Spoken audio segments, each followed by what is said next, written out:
Excelente.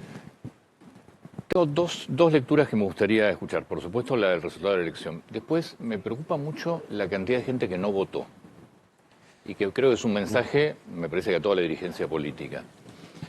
Bueno, en términos de resultado, creo que el resultado es inapelable. En lo que respecta a la libertad avanza en la Ciudad Autónoma de Buenos Aires, hicimos nuestra mejor elección histórica. Sí. Y la realidad es que para nosotros es un puntapié fundamental para comenzar a avanzar todavía en una construcción más profunda para pintar de violeta todo el país. ¿Esto fue una elección legislativa o nacional? Es una elección que era legislativa, distrital, pero que la concatenación de errores del jefe de gobierno la nacionalizaron.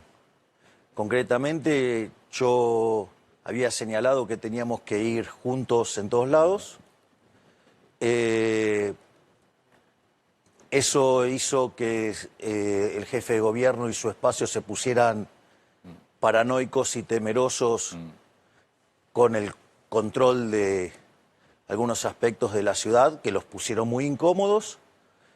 De esa manera desdoblaron las elecciones, lo cual claramente genera fastidio a la gente.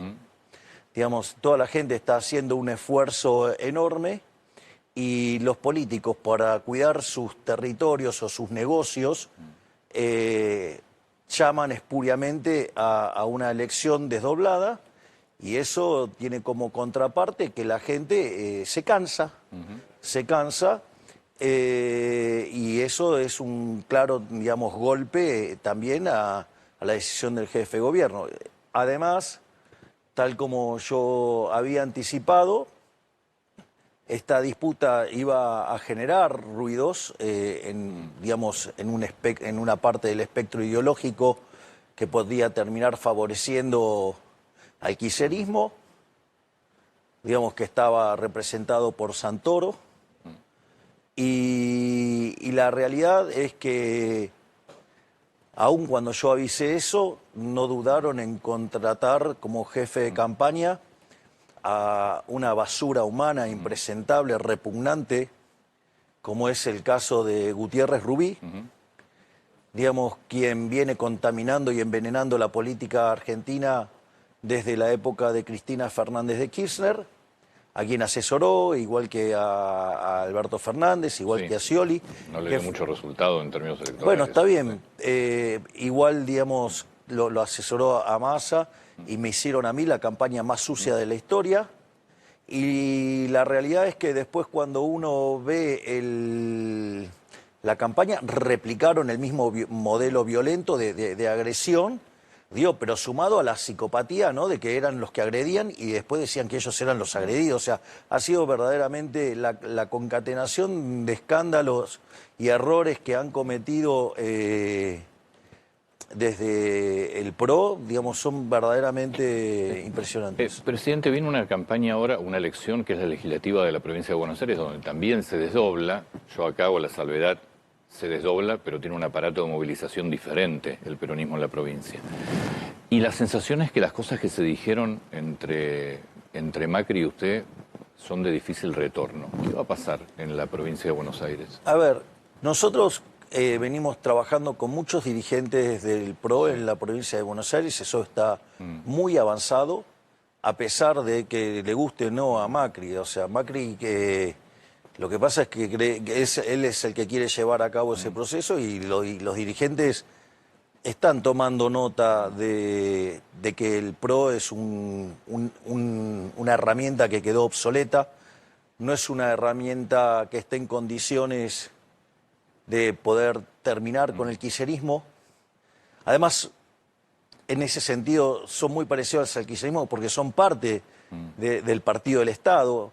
Fíjese, Antonio, que durante la campaña, si yo le digo, por ejemplo, esta política, no hay que tocar el Estado, no a la motosierra. Digo, en eso, Santoro, digamos, que es kirchnerista puro, digamos, coincidía, digamos, con los Macri. Si yo le digo, ir con la obra pública, que es obvio que es un escándalo de corrupción, porque la plata está, pero digamos las obras no aparecen. Digo, ¿qué diferencia hay entre lo que propone el kirchnerismo y lo que propone el PRO? Ninguna.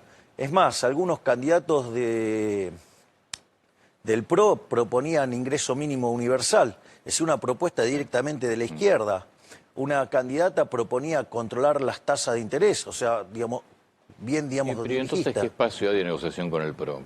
Por lo que usted define, es más razonable una alianza pro-kirchnerismo que el pro-Libertad Avanza. Bueno, hay alguna parte del PRO que se tiene que sincerar y decirle a la gente que los estafó, que son unos estafadores y que en realidad se pusieron de ese lado para ver si podían ganar una elección y pegar un cargo, pero que igual siguen teniendo ideas de izquierda. Ahora, eso por un lado, pero aquellos que estén dispuestos a abrazar las ideas de la libertad, nosotros los vamos a recibir a todos, los vamos a abrazar a todos y, digamos, y vamos a hacer un espacio, digamos, en el cual vamos a hacer que todo lo que es del espectro centro-derecha, digamos, o sea, digamos, va a estar incluido y nosotros tenemos confianza que en eso vamos a avanzar fuertemente. Las negociaciones están muy avanzadas y nosotros creemos que en la provincia de Buenos Aires vamos a dar otro batacazo. Bien, eso es con dirigentes. Usted dijo en las elecciones, ayer cuando fue a votar, después de la denuncia de Macri sobre el uso de inteligencia artificial, campaña sucia por un video que se publicó en redes, usted dijo que Mauricio Macri estaba... Es un llorón. Es un llorón. Bueno, es un llorón y que parece un chico de cristal. Le contestó Macri anoche. Escuché, me gustaría conocer su respuesta también. Sí, lo escuché. Sí. Yo le diría, yo le hago un acuerdo, le hago una propuesta, ¿no? Yo le hago una propuesta, Javier, porque sí, por ahí lo vean anoche, ¿no? Sí, sí. Digo, Javier, yo dejo de llorar por las maldades y perversiones de tu entorno, y si vos dejás de llorar por las cosas que dicen los periodistas y los economistas, hacemos un acuerdo. Entonces digo, la realidad es esa, ¿no? Bueno, lo primero que me parece condenable es la primera parte de la declaración. Digamos, acusa a mi entorno de cosas sí, que... por un video final de... A ver, digo, yo entiendo que él para algunas cosas ya está grande y no las entiende. Su espacio parece que tampoco la entiende, o sea, porque evidentemente las redes sociales tienen una lógica. A mí, por ejemplo, ese video me lo pasó un periodista. Porque la verdad yo estaba trabajando con los temas de lo de las inundaciones, ¿no? Sí. De Zárate, Campana, y estábamos con Patricia Bullrich y con Petri. Yo, digamos, cuando aparecen este tipo de eventos, no voy al inicio, porque en realidad es un estorbo. Le cuento cómo es, si me lo permite. Por favor. ¿Qué es lo que pasa? Cuando yo llego a un lugar, toda la gente que está trabajando viene y me hace un reporte. Y todos se quedan durante el reporte. Eso puede llegar a demandar 3 o 5 horas, según el tamaño del problema. Y esas primeras horas son cruciales para vidas humanas, o digamos, o sea, o todo tipo, o animales o demás, mascotas. Entonces, es crucial ese momento. Entonces, entre hacer la del político inmundo que prioriza su foto para mostrarse como cercano a la gente, digamos, generando el riesgo que se pierdan vidas, bueno, yo prefiero que la gente especialista trabaje, que nadie los moleste y que en esas horas cruciales resuelvan problemas y yo, digamos, monitoreo desde afuera. O sea, entonces yo, digamos, estaba trabajando con ese tema. Un periodista, digamos, me manda un tuit, yo lo veo, le digo, la verdad que me parece súper gracioso, digamos, porque aparte está mal hecho. Sí, estaba bien hecho, sí. O sea, está hecho de un modo que, digamos, está claro que es una broma. Y en esa broma, además, al menos el tuit que me habían enviado, además quedaba claro que era una broma. Entonces, la verdad es que no entender el humor de las redes y con eso achacármelo a mí, digo, eso ya, digamos, o sea, primero es, la verdad que bajo vienen de IQ para no poder entender un chiste de las redes. Segundo, digamos, acusar a... Tal vez fue el tuit que le enviaron a usted. en muchos casos se reposteaba esto diciendo Macri le pide a los Penato que se baje. Está bien, digamos, a ver, la peor campaña, digamos, de Macri a los Penatos se le hizo adelante de los periodistas, diciéndole que venía mal y que iba a perder. O sea, digo, que dejen de poner el carro delante de los caballos. Digo, además de que los Penatos eran una pésima candidata. Es decir, entonces, y al margen de que han mentido y han hecho campaña sucia y han jugado, digamos, han hecho del caso de Ficha Limpia una mentira enorme, digamos, con muchos periodistas cómplices que salieron que tenían ya la mentira armada.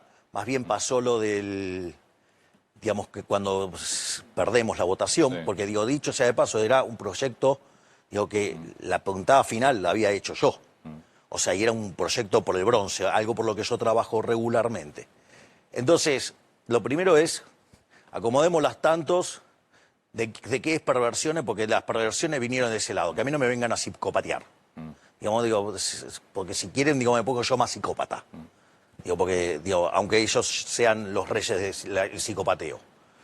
Ese es el primer punto. El segundo punto es, digamos, ¿qué llorar de los economistas? A ver, el track record es que Toto Caputo y su equipo viene acertando desde que iniciamos, y la gran mayoría de los economistas, todos cerraron todo. Entonces, la verdad, digo, además, el ingeniero Macri de economía no sabe nada. Por lo tanto, digamos, o sea, que haga ese reclamo, digamos, ¿qué quiere? Proteger, digamos, actitudes como la del señor Lacunza, que iba y decía que tenía información confidencial del fondo para tirarnos tierra, y que cuando se empieza a filtrar algo, digo, nosotros ya lo sabíamos porque el presidente de esa institución había llamado a Toto Caputo para contarle lo que había pasado, llama y dice que eso no es, digamos, que él siempre habla bien de nosotros. O sea, digo, así le puedo nombrar varios economistas que juegan sucio. Pero por favor, y la otra es, y la defensa de los periodistas. ¿Por qué tanta defensa irá de los periodistas? ¿Qué son los periodistas a los que él, digamos, con los cuales interviene para, digamos, ensuciar y operar notas? Qué sé yo, no sé, digamos, o sea, no sé, el señor Joaquín Morales Solá, que es amigo de él y siempre replica las porquerías, digamos, que quieren operar desde el PRO. Por ejemplo, cuando nos operaron brutalmente, cuando fue el tema que a mí me hacen una nota sobre el tema del... Estoy dando una nota y entonces yo recomiendo al campo que liquide, porque nosotros habíamos enviado... Digamos, la baja de retenciones que la baja de retenciones será transitoria, o sea, y nosotros, digamos, cumplimos las cosas al pie de la letra. O sea, nosotros los beneficios que otorgamos, ya sean transitorios o permanentes, porque los podemos pagar. Si no los pudiéramos pagar, nosotros no hacemos estupideces. Entonces, en ese contexto, digo, por ejemplo, eso se operó como una amenaza al campo, y eso no fue así. Es más, esas bajas transitorias de las retenciones se hizo porque la situación del campo era muy complicada. Entonces, digamos, se le liberaron un montón de recursos justamente para que pudieran oxigenarse. Entonces, y fíjese esto, que Joaquín Morales Solá miente descaradamente sobre eso, y entonces el profesor de Pablo le dice... Joaquín, informate, y seguía insistiendo en eso. Y una de las periodistas, digamos, que tienen esa mesa, después al otro día salió a decir que yo, digamos, le voy con un garrote. O sea, lo que digo es, ojo, porque la forma en que han mentido, ensuciado. Entonces la pregunta es, ¿por qué pide clemencia por los periodistas? Salvo que sea que esos periodistas mienten a instancia de pedidos de él. ¿Es irreconciliable la relación con Macri, evidentemente, o no? No, yo no, digamos, algunas cosas... Por las cosas que se dijeron, ¿no? No, digo, las cosas graves las dijo él, yo no dije nada grave sobre él. Yo lo único que hago es, si usted me pega, digamos, yo me voy a defender. O sea, yo creo en el principio de una agresión, eso no quiere decir que yo sea un pelotudo que me deje pegarse, digamos, sin respuesta. Si usted me agrede, yo, digo, me voy a defender. ¿Lo van a invitar a Macri a hacer un acuerdo para la provincia de Buenos Aires? Ese acuerdo está avanzando independientemente de Macri. Eso está avanzado independientemente de Macri. ¿O acaso ignoran las fotos en las que está mi hermana, Sebastián Pareja, Lule Menem, digamos, Cristian Ritondo, el Colo Santilli y José Luis Espert? Digo, ¿que no las vieron las fotos? Esto va más allá de Macri. Usted insiste con un acuerdo de dirigentes. Sí, obviamente, claro. Y digamos, lo que pasa es que, bueno, quizás Macri deba entender que su momento pasó. Presidente, lo saco de la parte política. La semana pasada se esperó, lo decía el propio Adorni, el proyecto, no sé cuál va a ser el nombre, usted habla de revolución monetaria, Caputo habla de poder utilizar los dólares del colchón. Se esperó hasta la semana pasada, finalmente la semana pasada no estuvo. Había algunas versiones, una que la versión de ustedes, o la definición de ustedes para no contaminar la elección, otra es que había problemas legales que no estaban resueltos. Vi definiciones que todavía quedaban cuestiones legales por definir. Y que no querían un día antes de la elección. No, el punto es el siguiente. Nosotros, a ver, la verdad es que la medida es revolucionaria en lo monetario. Argentina tiene un PBI, digo, de 600.000 millones de dólares. Y los argentinos en el colchón tienen... Las estimaciones oscilan entre 200.000 y 400.000 millones de dólares. Quiere decir que oscila entre el 33 o el 66% del PBI. Digo, eso implica una inyección de fondos dentro de la economía que podría generar una aceleración de la tasa de crecimiento enorme. Digo, ese es el marco general. Ahora, ese premio, por más grande que sea, no justifica cualquier movimiento.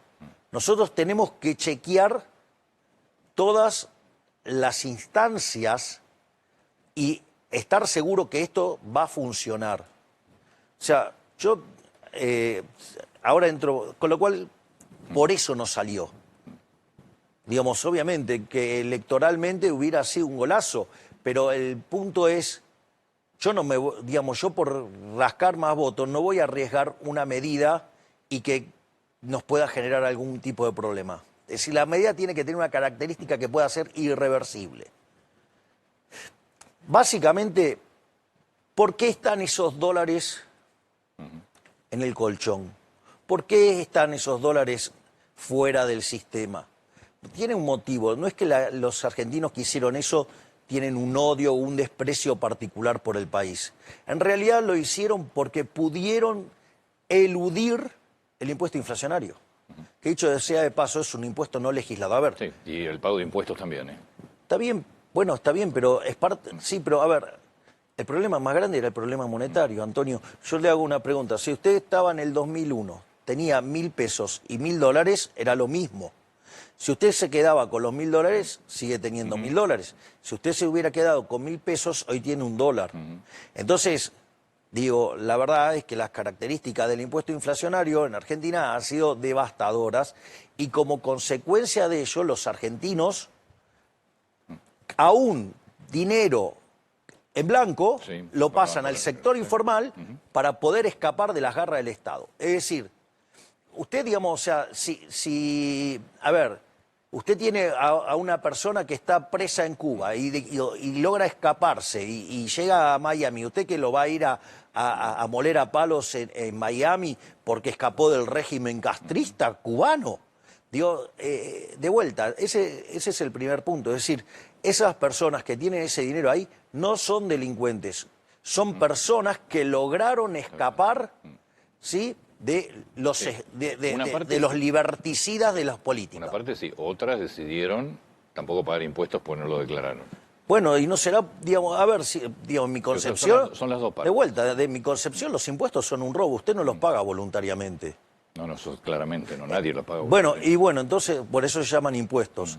Por eso a mí me irrita cuando al pagador de impuestos le dicen contribuyente. Yo no uso el término ese, me parece ofensivo. Es más, nosotros vinimos a bajar impuestos. Fíjese que esto es muy interesante, ¿no? Nosotros salió el número fiscal el otro día. Digamos, en el primer cuatrimestre acumulamos un poco más de 0.6 del PBI.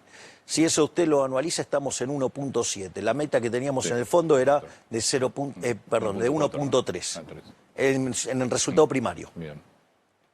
Ahora, por una cuestión de prudencia, yo lo decidí llevar a 1.6 y hoy, digamos, si anualiza el número que conseguimos es 1.7.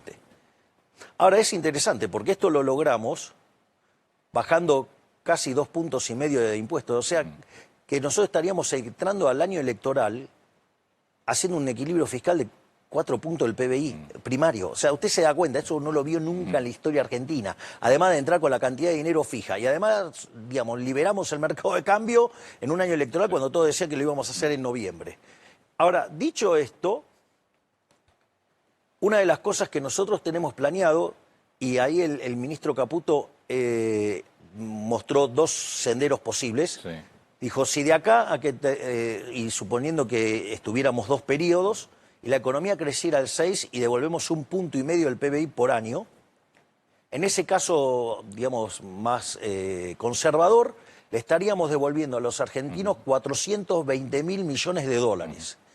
Y si lográramos expandirnos al 8%, crecer al 8%, estaríamos 550.000 millones de dólares, o sea, más que la deuda. ¿Me comprende? Entonces, porque nosotros consideramos que cuanto más chico es el tamaño del Estado, usted le está devolviendo los recursos a la gente, o sea, y usted, digamos, pasa a estar muchísimo mejor, o sea, usted le da más libertad tener menos impuestos. Esto es un tema no menor. Quien mejor hizo esta definición originalmente fue Federico Sturzenegger. Es decir, esa idea inmunda, deplorable, que es la idea del Estado presente, cuando el político le está diciendo que quiere un Estado más grande, lo que le está diciendo es que le va a meter la mano en el bolsillo para sacarle plata. Eso es lo que tiene que entender la gente. Que la mayor crueldad, digo, porque el sensiblero Zambaca, digamos, el modelo de la crueldad. No, la crueldad es el ajuste presente, porque le revienta el bolsillo a la gente de bien, a la gente que trabaja. Y claro, como él es un parásito que toda su vida vivió del Estado, claro, le parece súper cruel, porque, digamos, los ñoqui y todos esos inútiles, digamos, que no sirven para nada, pero viven a costa de los demás, y sí, la van a pasar mal. Y sí, digamos, pero me parece que lo lógico es que uno trabaje, no, digamos, vivir el trabajo ajeno. ¿Volvemos al proyecto? Sí, claro, cómo no. ¿Qué va a pasar? Porque lo que plantean muchos es, mirá que hay dinero, primero hay dinero que no está declarado, que muchas veces sí pertenece dinero en blanco que pasó al circuito negro, otras veces es dinero directamente en negro. Después, ¿qué pasa con las medidas de seguridad? ¿Cómo te aseguras que ese dinero no viene de narcotráfico, no viene de actividades ilícitas, más allá de la evasión de impuestos? Y después, ¿qué pasa con la gente que siempre cumplió? A ver, vamos por parte. ¿Qué definimos como ilícito? Digamos, ¿qué es lo que se define? Digamos, porque la gente que intentó protegerse de los políticos ladrones, digamos, o sea, son héroes, ¿no? Digamos, delincuentes. No, básicamente vamos a todo lo que te marcan las normas de seguridad internacional. Ahí, digamos, sí, pero lo que pasa es que las normas internacionales no tienen ley penal cambiaria y cepos y esas aberraciones que tenía Argentina. Entonces, eso no es un tema menor. Segundo, aquellos, digamos, que básicamente viene de actividades, por ejemplo, porque yo escuché, digamos, algunos políticos ya, digamos, muy amortizados, o sea, decir, no, bueno, pero el dinero del narcotráfico. El narcotráfico, usted lo combate, digamos, con el Ministerio de Seguridad, con el Ministerio de Defensa, ¿no? Usted no utiliza la economía, digamos, para combatir el otro delito. Producto del narcotráfico, el narcotráfico después tiene que blanquear pero ese dinero. Pero trabaje sobre el narcotráfico, digamos. Entonces, ese es el punto. Y la otra es, ok, el que no se pudo escapar. Ahora digo, bueno, lo lamento por el que no se pudo escapar, digamos, o sea, pero el otro no hizo nada malo. Es decir, es una declaración de envidia. Es decir, el que pudo zafar, genial, o sea, y no lo tengo que castigar porque pudo huir del ladrón. O entonces, digamos, el que se quede en la cárcel lo tengo que premiar porque hubo alguien que pudo salir digamos, de la cárcel que nos imponen los políticos. No, está el que cumplió todas las reglas y todas las normas y leyes. Bueno, el que no cumplió. está bien, digamos quizás no tuvo el talento o no tuvo las agallas o no tuvo lo que fuera para salir del sistema. Es decir, de vuelta, ¿qué quiere que le diga? O sea, si todos hubieran logrado hacer lo mismo, quizás los políticos hubieran dejado de robarnos. Eso. O sea, digo, porque la dinámica es esa. No, a ver, yo, y lo dije 20 veces al aire, con lo cual no lo puedo repetir ahora, a mí me parece muy importante que se pueda utilizar el dinero que mucha gente en blanco tuvo que ir y comprar dólares en negro y pasar en negro un dinero completamente legal. Sí me preocupa el tema de controles sobre dinero que realmente no es de una evasión impositiva y sí me preocupa también, digo, todos los que... Pero defínamelo y vemos si el problema o no. Digo, porque si de vuelta, si el problema es el narcotráfico lo combatimos con el Ministerio de Defensa y el de Seguridad. ¿Cuándo se va a reconocer esa medida? Se están trabajándose los detalles, digamos, con lo cual, cuando estén, digamos, nosotros de vuelta no nos vamos a apurar para sacar una medida. La medida va a estar cuando tenga que estar técnicamente impecable. Lo que sí le puedo contar es el porqué de la medida. Mire, el tema es el siguiente. En Argentina está pasando algo que no vio nadie, porque nadie tiene más de 123 años como para decir que lo vio. Es la primera vez en la historia argentina que usted tiene superávit fiscal, que usted tiene cantidad de dinero fija y al mismo tiempo tiene tipo de cambio libre. Originalmente había 3 anclas, que era el ancla fiscal, el ancla monetario, esas dos siguen. Antes teníamos un sendero de tipo de cambio. Al conseguir la cantidad de dólares que conseguimos, nosotros liberamos, entonces el ancla no es ahora el tipo de cambio, sino digamos que es el balance del Banco Central que está capitalizado. Ahora, ¿qué es lo que sucede? Nosotros solamente vamos a intervenir en las bandas. Y dentro de las bandas el tipo de cambio es libre. Sí, bandas que cada vez van a ser más grandes. Exactamente, porque cada vez implica mayor libertad. Entonces, ¿qué es lo que ocurre? En ese sentido, la única forma que usted tiene para monetizar la economía es, digamos, venderle pesos a cambio de dólares a quien, digamos, quiera pesos. Entonces, otro le diría comprar dólares, pero nosotros usamos la terminología de otra manera para que la gente lo racionalice mejor. Dicho esto, ¿cuál es el problema? Argentina, la cantidad de dinero no crece o cae, porque básicamente nosotros tenemos superávit fiscal. Nosotros, por ejemplo, recaudamos por mes 1/3 de la base monetaria amplia. Y encima hacemos superávit. Entonces, digamos, eso genera una situación de que la cantidad de dinero, digamos, se contrae. El otro elemento que sucede es que la monetización de Argentina es muy baja. La cantidad de dinero que tienen los argentinos en términos de PBI es muy baja. Debe ser 6,5 del PBI, debería estar entre 13 y 15. Evidentemente, toda esa monetización, digamos, en algún momento va a pegar un salto a la demanda de dinero y eso también va a traer una situación de que los precios vayan para abajo. Entonces, contraigo la cantidad de dinero, genera un movimiento deflacionario. Aumento la demanda de dinero, me genera un movimiento deflacionario. Y tengo crecimiento económico, me genera un movimiento deflacionario, porque me hace aumentar más la demanda de dinero. Y como tengo la cantidad de dinero fija, que me desploma los precios. Dentro de esos precios está el tipo de cambio. Ahora, ¿qué es lo que pasa? Eso hace que en la dinámica virtuosa de la economía, ese aumento de la demanda de dinero... Falta moneda. Claro.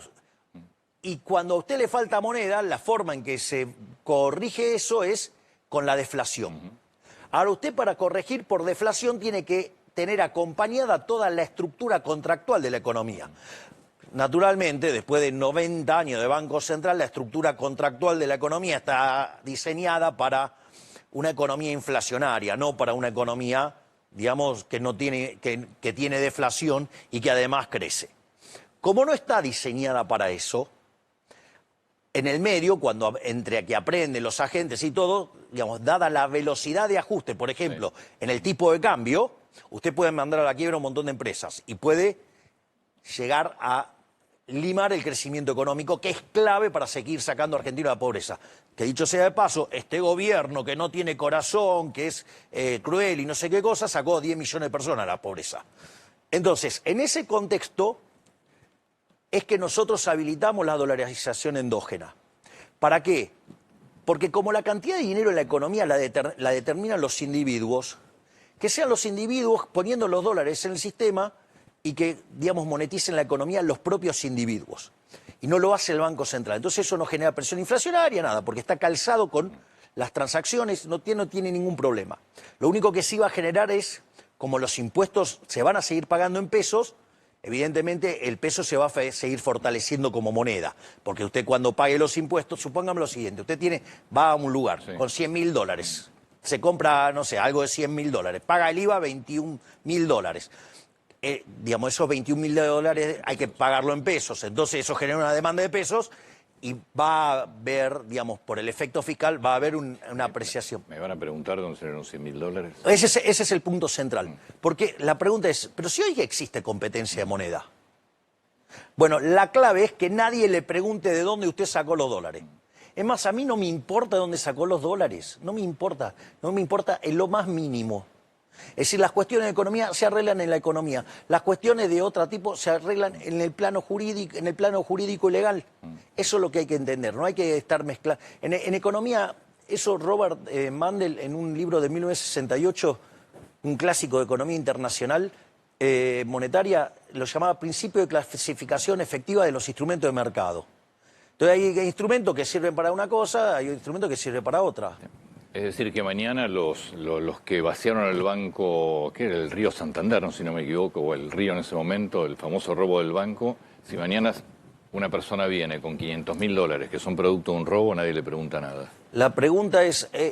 la justicia no investigó, la justicia no... Bueno, pero entonces el problema es la justicia. De vuelta. Sí. A ver, yo le digo algo, a ver, vamos por esto. Usted, digamos, está engripado. Sí. Digamos, y hay algún, no sé, medicamento fabuloso para la gripe. ¿Sí?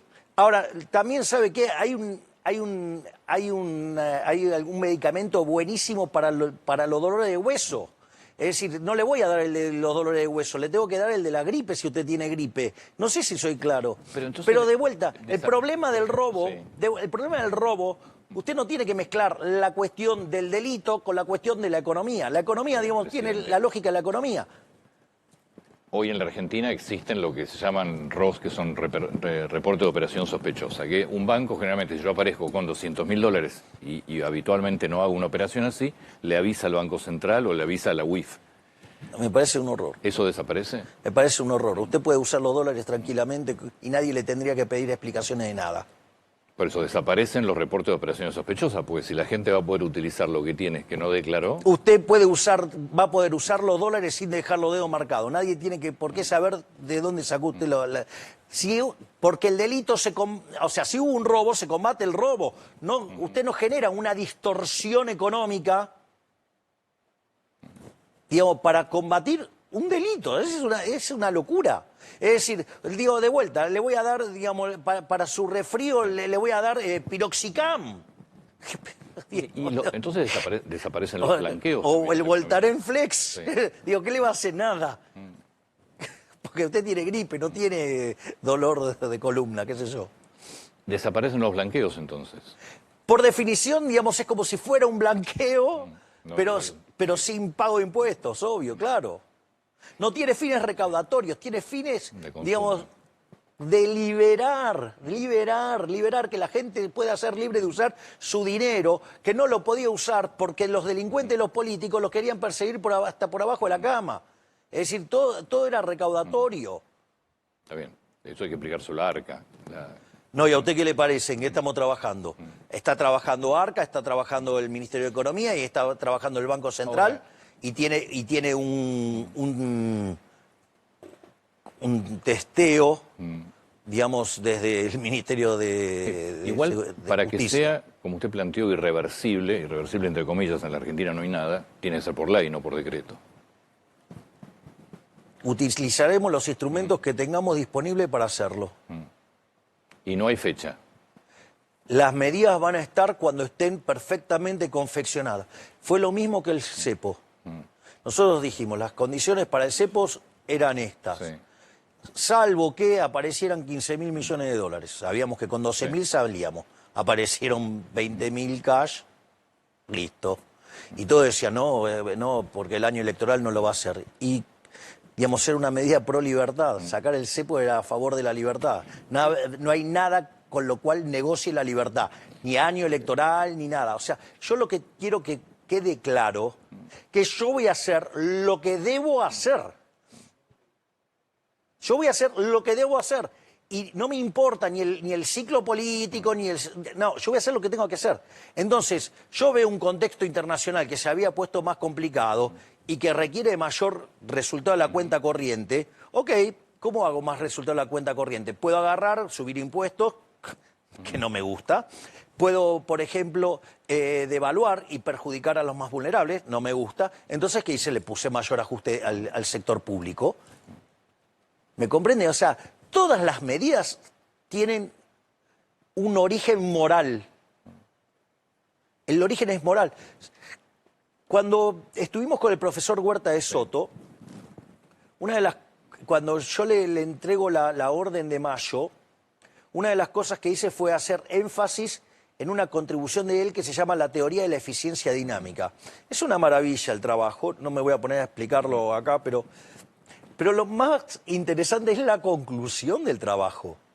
Porque usted, digamos, la eficiencia dinámica vendría a ser el contexto donde usted logra que haya un mayor crecimiento económico. Vendría a ser simplificado, ¿no? Caricaturizado, pero, digamos, divulgable. En ese contexto, ¿cuál es el arreglo normativo que genera esa mayor expansión? Y en realidad es abrazar las ideas de la libertad.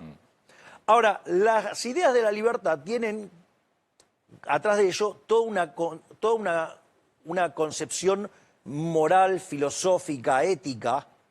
Entonces, cuando usted respeta y abraza los valores de Occidente, usted puede no saber nada de economía. Pero si hace lo que corresponde en términos éticos y morales, usted tiene una economía próspera. De lo que se planteó en campaña, ¿qué falta? Nada, cumplimos todo. Esto es interesante, porque antes de abrir el cepo ya estábamos en 97% de cumplimiento, ya cumplimos todo. Digo, abrimos el cepo porque la competencia de monedas, que era lo que yo había planteado, está en marcha y la dolarización ocurre endógenamente. En la medida que la gente empiece... Porque la pregunta es ¿por qué hoy no ocurre? Bueno, justamente no ocurre porque la gente deja marcado a los dedos cuando gasta los dólares. Entonces... También es un problema de confianza, en una Argentina. No, bueno, digo, sáquele el arca de encima y va a ver cómo va a funcionar. Digo, esa es la realidad. Entonces, la realidad es que hoy, a 1 año y medio, hemos cumplido todas las promesas de campaña. Hemos hecho 2.000 reformas estructurales. Es decir, cuando yo digo somos el mejor gobierno de la historia, yo digo, tengo un fundamento de por qué digo esto. Mire, hay un trabajo maravilloso de Gerardo de la Paulera, Osoli e Irigoyen que se llama Passing the Buck, que toma un indicador que se llama índice de presión macroeconómica y lo que sirve para comparar el desempeño de distintos gobiernos. Entonces queda como primero el primer gobierno de Menem. Bueno, nosotros reformas estructurales hicimos ya 20 veces más que las que hizo Menem. Digo, pero nada más que Menem en el primer gobierno 6 años, nosotros la hicimos en 1 año y medio. Y además tenemos un programa de estabilización mucho más exitoso que la convertibilidad. Sí. Porque si usted va a... Había igual el equilibrio de la convertibilidad con venta de empresas y privatización. Bien, sí. Exacto. Bueno, pero eso es muy bueno que usted lo mencione porque está mostrando la robustez de nuestro equilibrio. Pero nosotros tomamos la tasa de inflación y bajó, mira la tasa de inflación en dólares, baja mucho más rápido. Cuando usted corrige por el crawling peg, porque usted en la convertibilidad tenía tipo de cambio fijo, que es una forma de acelerar artificialmente la estabilización. Pero fíjese esto, Nosotros, en el medio, no tuvimos una hiperinflación se lo facilita mucho porque le deja los agregados monetarios muy bajos, entonces es muy fácil monetizar la economía y usted no genera inflación. El segundo punto, que tampoco es menor, nosotros no expropiamos, nosotros no hicimos un plan Bonex. No solo eso, a diferencia de otros programas, nosotros hicimos recomposición tarifaria. Esto se hizo con recomposición tarifaria, sin fijar el tipo de cambio y además sin privatizaciones, es todo genuino. Es decir, por eso cuando nosotros decimos, yo ya la vi, no, vos no la viste nunca. No la viste nunca porque nunca viste, somos el primer gobierno que tenemos equilibrio fiscal en el plano financiero, en serio. O sea, porque hay 8 casos más donde tenemos equilibrio financiero, pero no estábamos pagando la deuda. Digo, eso es un chiste de mal gusto, por decirlo de alguna manera. Entonces, la realidad es que nosotros, es como que diga, sí, yo tengo las cuentas en orden, pero sigue teniendo la tarjeta de crédito impaga. Es decir, que lo único que faltaría, de acuerdo a lo que se planteó en campaña, es la dolarización endógena. Que está ocurriendo, lo que pasa es que, digamos, esto lo que va a hacer es acelerarla más. Pero igual nosotros, o sea, nuestra agenda de reformas no termina todavía. Le cuento algo.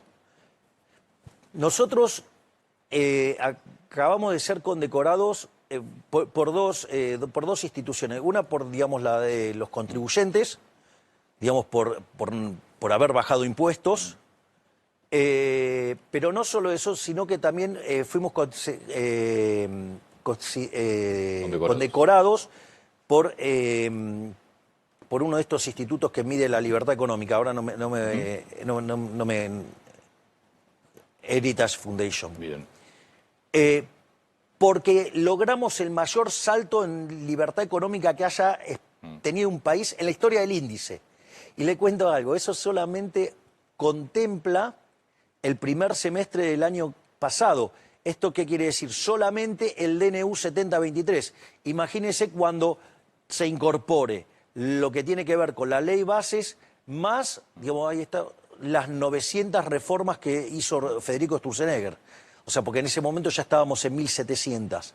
Entonces, digo, nosotros, nuestro objetivo es que Argentina sea el país más libre del mundo. ¿Por qué? Porque aquellos países que son más libres crecen el doble que los países reprimidos, tienen un PBI per cápita 12 veces más grande, tienen 25 veces menos de pobre en el formato estándar, 50 veces menos de pobre en el formato extremo. Entonces, esa es la agenda es seguir haciendo reformas para ser cada vez más libres. Es decir, eso incluye reformas en todos los mercados y donde claramente la reforma más grande y más desafiante, por la cual nosotros necesitamos seguir cosechando apoyos, es en el plano impositivo. Por ejemplo, una de las cosas maravillosas que se le ocurrió a Toto Caputo es, por ejemplo, la del IVA.